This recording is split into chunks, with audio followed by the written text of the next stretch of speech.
ఈరోజు Monday night Raw highlights వచ్చేసి opening John Cena వస్తాడనమాట. సో జాన్ సీనా రింగ్ లోకి వచ్చి ఒక వర్డ్ చెప్పే ముందే కోడీ రోడ్స్ సేమ్ ఇంటరప్ట్ చేస్తాడు. అంటే ఒక 3 వీక్స్ నుంచి సేమ్ స్టోరీ లైన్ రిపీట్ అవుతుంది.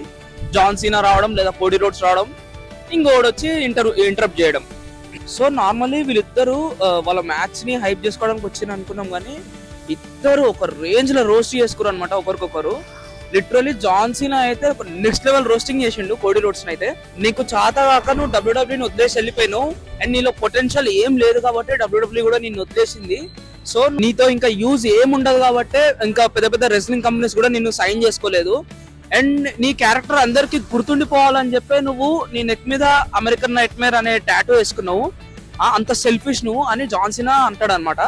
అండ్ కోడీ రోడ్స్ కూడా జాన్ సీనాని బాగానే రోస్ట్ చేసిండు. అంటే నేను డబ్ల్యూడబ్ల్యూని మధ్యలో జస్ట్ సినిమాల కోసం వదిలి వెళ్ళిపోలే, నన్ను తీసేసారు కాబట్టి వెళ్ళిపోయినా.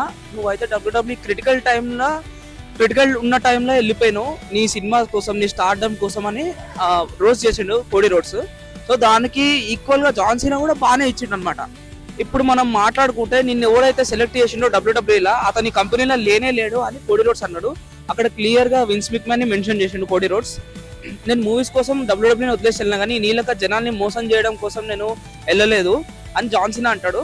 ఇంకా జాన్ సీనా ఏమంటాడంటే, నువ్వు డబ్ల్యూడబ్ల్యూలో ఒక స్టార్ అయినా సరే నా యాస్ గడగడానికి కూడా నువ్వు సరిపోవు అన్నట్టు అంటాడు జాన్ సీనా. సో ఇలా వీళ్ళిద్దరు ఒకరికొకరు అనుకుంటూనే ఉంటారు. ఇంకా జాన్ సీనా కొడదామని ఫిక్స్ అయిపోయి సేమ్ మళ్ళీ స్మార్ట్ గా అక్కడి నుంచి వెళ్ళిపోదాం అనుకుంటాడు.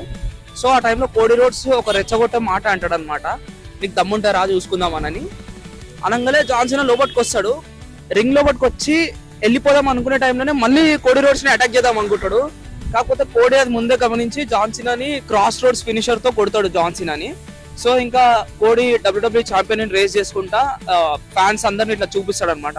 సో ఇంకా ఆ సెగ్మెంట్ అక్కడికి అయితే అయిపోయింది. ఇంకా రాక్ ఇన్వాల్వ్మెంట్ వీళ్ళు ఎవ్వరు అయితే ఇంకేం లేదు.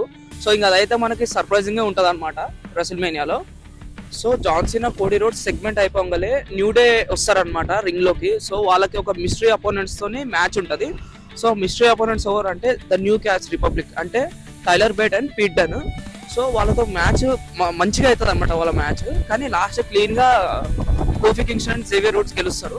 సో గెలిచి ఇంకా ద వార్ రైడర్స్ కి ఛాలెంజ్ చేద్దాం అనుకునేసరికి వార్ రైడర్స్ వస్తారనమాట. అంటే ఒక రీసెంట్ వీక్స్ నుంచి అయితే రాలేదు వాళ్ళు. సో వాళ్ళు వచ్చి కన్ఫ్రంట్ అవుతారు వీళ్ళిద్దరిని.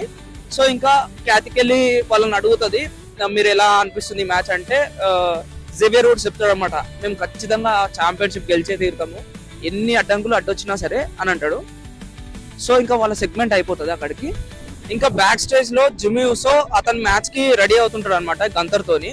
సో అప్పుడే జే యూసో వస్తాడు, వచ్చి ఆల్ ది బెస్ట్ చెప్తాడు అనమాట. అండ్ నువ్వు లాస్ట్ వీక్ నాకు చెప్పిన మాటలు చాలా ఇన్స్పైరింగ్ అనిపించినాయి, నేను ఖచ్చితంగా గంతర్ ని బీట్ చేసే తీరుతా అంటాడు. సో ఇంకా జిమ్మీ యూసో అక్కడి నుంచి వెళ్తుంటే మళ్ళీ జే పట్టుకొని జాగ్రత్త, గంతర్ తో మ్యాచ్ ఆడుతున్నావు కదా, గంతర్ ఏమైనా చేయగలుగుతాడు అని అంటాడు. ఓకే అని చెప్పి ఇంకా అక్కడ నుంచి జిమ్మీ యూసో వెళ్ళిపోతాడు. నెక్స్ట్ ఇంకా వాళ్ళ మ్యాచ్ స్టార్ట్ అవుతుంది అనమాట ఇద్దరు ఎంట్రన్స్ అయిపోయినాక.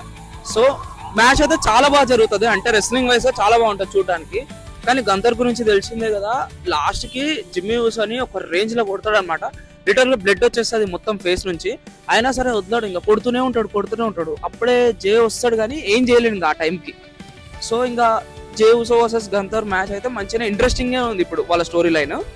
ఇంకా ఫీమేల్స్ మ్యాచ్ వచ్చేసి ఇయో స్కై వర్సెస్ రియా రిప్లీ మ్యాచ్ ఉంటుంది అనమాట. సో దాంట్లో బియాంకా బెలెర్ రెఫరీ అనమాట. సో వాళ్ళ మ్యాచ్ స్టార్ట్ అవుతుంది, అంతా బాగానే జరుగుతుంటది. కానీ మధ్యలో ఇయో స్కై అండ్ రియా రిప్లీ అనుకోకుండా 2 సార్లు మన బియాంకా బెలెర్ ని కొడతారనమాట. అంటే ఒక రెఫరీని కొడితే మ్యాచ్ క్యాన్సిల్ చేసేస్తుంది రెఫరీ. బట్ బియాంకా బెలెర్ ఆగింది, కొంచెం చూసింది. ఇంకా లాస్ట్ కి రియా రిప్లీ గెలిచే టైంలో బియాంకా బెలెర్ మ్యాచ్ ని క్యాన్సిల్ చేసేస్తుంది అనమాట. సో దానివల్ల ఇంకా రియా రిప్లీకి చాలా కోపం వచ్చేసి బియాంకా బెలెర్ పైన అటాక్ చేస్తుంది. సో అటాక్ చేసి ఇంకా వాళ్ళ ముగ్గురు ఒకరికొకరు కొట్టుకుంటూనే ఉంటారు. ఇంకా మనకు తెలిసిందే కదా, రెసిల్మేనియాలో వాళ్ళకి ట్రిపుల్ థ్రెట్ మ్యాచ్ ఉంది. సో ఇంకా దాన్ని హైడ్ చేయడానికి ఇది ఒక సీక్వెన్స్ అనుకోండి. ఇంకా next Logan Paul versus AJ Styles segment ఉంటుంది అనమాట, ఫేస్ టు ఫేస్ రింగ్ లో. సో ఇంకా లోగన్ పాల్ గురించి తెలిసిందే కదా, హీల్ కాబట్టి ఏజే స్టైల్స్ ని ఎక్కడ గెలకాలో అక్కడ గెలుపుతూనే ఉంటాడు. సో ఇంకా లాస్ట్ గేమ్ అంటాడంటే రెసిల్మేనియాలో మ్యాచ్ ఆడదాం, మనం చూసుకుందాము ఎవరు గెలుస్తారు అనేది అంటాడు.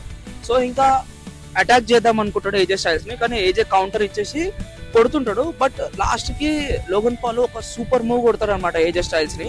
ఆ పేరు కూడా అంత తెలియదు నాకు, తెలిస్తే నేను మళ్ళీ కామెంట్స్ లో మెన్షన్ చేస్తా. ఏంటంటే అది ఎంత క్లీన్ ఉంటుంది అంటే మూవ్. లోగన్ పాల్ గురించి మాట్లాడాలంటే లోగన్ పాల్ ఎవ్రీ వీక్ వచ్చిన ప్రతి వీక్ ఎంత ఇంప్రూవ్మెంట్ ఉంటుంది అంటే రెస్లింగ్ లా అసలు లోగన్ పాల్ చేసినట్టు రెస్లింగ్ కొంతమంది సూపర్ స్టార్స్ కూడా చేయలేరు, అంటే అంత ఇంప్రూవ్మెంట్ ఉంటుంది అనమాట. సో ఇంకా Logan Paul versus AJ Styles match చూడడానికి కూడా చాలా ఇంట్రెస్టింగ్ ఉంటుంది రెసిల్మేనియాలో. ఎందుకంటే లోగన్ పాల్ ఖచ్చితంగా ప్రతి మ్యాచ్ లో ఎవరినో ఒక యూట్యూబర్ ని తీసుకొస్తాడు అనమాట. అంటే ఒకసారి ఐషో స్పీడ్ ని తీసుకొచ్చిండు, ఒకసారి KSI ని తీసుకొచ్చిండు, ఈసారి ఎవరినైనా తీసుకొస్తాడా అని డౌట్ ఉందన్నమాట. సో చూడాలి ఇంకా వాళ్ళ మ్యాచ్. సో ఇంకా ప్రస్తుతానికైతే ఇది న్యూస్. నేను మిగతా వీడియోస్ కూడా మళ్ళీ తొందరగా చేస్తాను, అంటే రెసిల్మేనియా ప్రిడిక్షన్స్ వీడియో చేస్తాను ఒక 2-3 days లో. మీకు ఎలా అనిపించింది అండ్ మీరు కూడా రెసిల్మేనియాలో మ్యాచెస్ లో ఎవరు గెలుస్తారో నాకు కామెంట్స్ లో చెప్పండి. ఈ వీడియో కనుక మీకు నచ్చితే ఛానల్ ని సబ్స్క్రైబ్ చేయండి. Thank you.